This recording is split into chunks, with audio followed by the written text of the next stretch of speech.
Class 9 हम लोग पढ़ रहे थे विनय के पद के लास्ट पैराग्राफ आज हम आप लोग को पढ़ा रहे हैं। 3 पैराग्राफ तक हम लोग पिछली क्लास में पढ़ चुके हैं। आज लास्ट पैराग्राफ है। कवि तुलसीदास जी राम भक्ति शाखा के कवि हैं और भगवान श्री राम से प्रेम करने वाले कवि हैं। तुलसीदास जी भगवान श्री राम से चौथा पैराग्राफ में तुलसीदास जी भगवान श्री राम की भक्ति को प्रकट करते हुए, भगवान श्री राम की प्रेम को प्रकट करते हुए कहते हैं कि क्या अगर हम ऐसा कुछ कर्म करें जिससे हमारे अंदर संत का स्वभाव क्या आ सकता है। वो भगवान श्री राम से एक प्रश्न पूछते हैं। कहते हैं कबहू को यही रहनी रहा को, क्या कभी ऐसा हो सकता है। तुलसीदास जी कहते हैं क्या कभी इस प्रकार का जीवन मैं बिता सकता हूं। किस प्रकार का जीवन। श्री रघुनाथ कृपयालो कृपयाते संत सुभाव गहागो। श्री रघुनाथ कृपयालु कृपयाते। तुलसीदास जी कह रहे हैं कि क्या कभी ऐसा भी होगा कि श्री रघुनाथ जी के कृपया से संत का स्वभाव मैं ग्रहण कर सकता हूं। भगवान श्री राम के कृपया से क्या मेरे अंदर संतों का नेचर, संतों का स्वभाव, साधुओं का स्वभाव हमारे अंदर आ सकता है। क्या कभी ऐसा हो सकता है। जथा लाभ संतोष सदा काहू सो कछु ना चाहगो। परहित निरत निरंतर मन कर्म वचन नेम निहाबो। जथा लाभ संतोष सदा।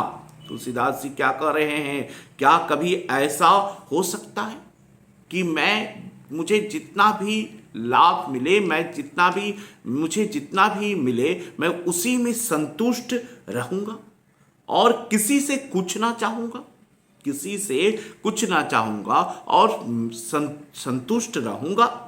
क्या ऐसा कभी हो सकता है कि मैं दूसरों की हित चिंतन में, दूसरों की भलाई में निरंतर लगा रहूंगा।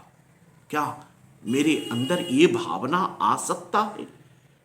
परुष वचन अति दुसा शत्रुन सुनी ते ही पावक ना दहागो। तुलसीदास कह रहे हैं कि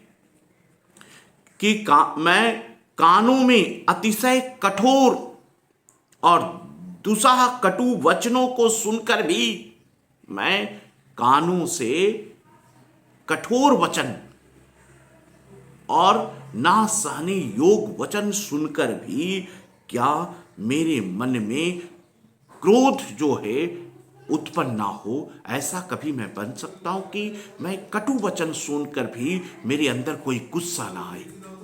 क्या कभी ऐसा हो सकता है। विगत मान सम शीतल मन, पर गुण नहीं दोष कहागो। पर हरि देह जनित चिंता, दुख सुख सम बुद्धि सहागो। तुलसीदास जी कह रहे हैं कि विगत मान सम शीतल मन, पर गुण नहीं दोष कहागो। कह रहे हैं कि मैं सदा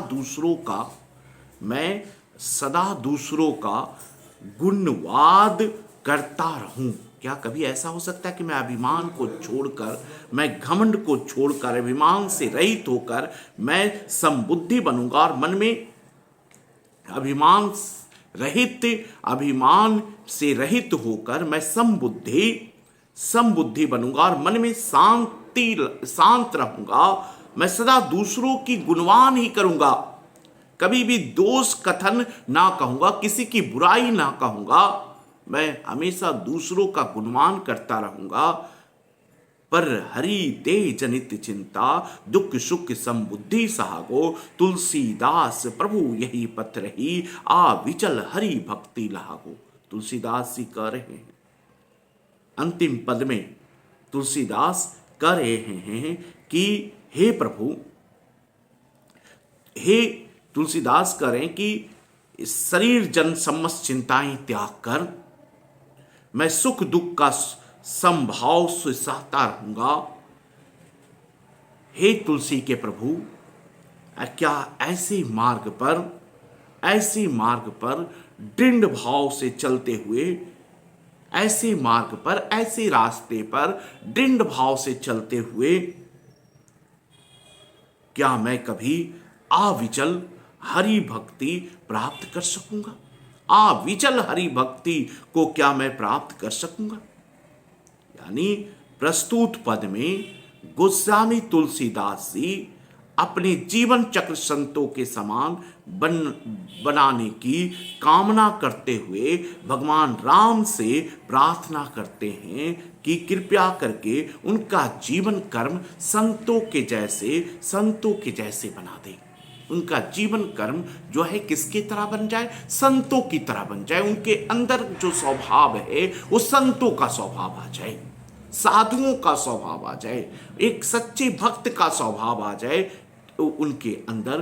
तो ऐसे अगर कर्म करें तो क्या उनके अंदर, क्या ये उदाहरण देकर तुलसीदास जी कह रहे हैं कि अगर मैं कठोर वचन सुनकर भी किसी पर गुस्सा ना हूं, किसी का अगर सिर्फ तारीफ करूं, बड़ाई करूं, सिर्फ उसका गुणगान करूं, किसी का बुराई ना करूं, दूसरों का हमेशा मदद करते रहूं, निरंतर परहित करता रहूं, दूसरों का मदद करता रहूं, अगर ऐसा कर्म अगर वो करे तो क्या उसके अंदर संत का स्वभाव आ सकता है?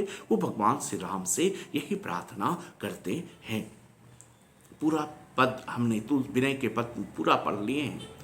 कुछ प्रॉब्लम होगा तो फिर लाइव क्लास भी आप लोग को मिलेगा, तो उसमें भी हम ये चैप्टर को क्या करेंगे? रिवीजन करेंगे। धन्यवाद।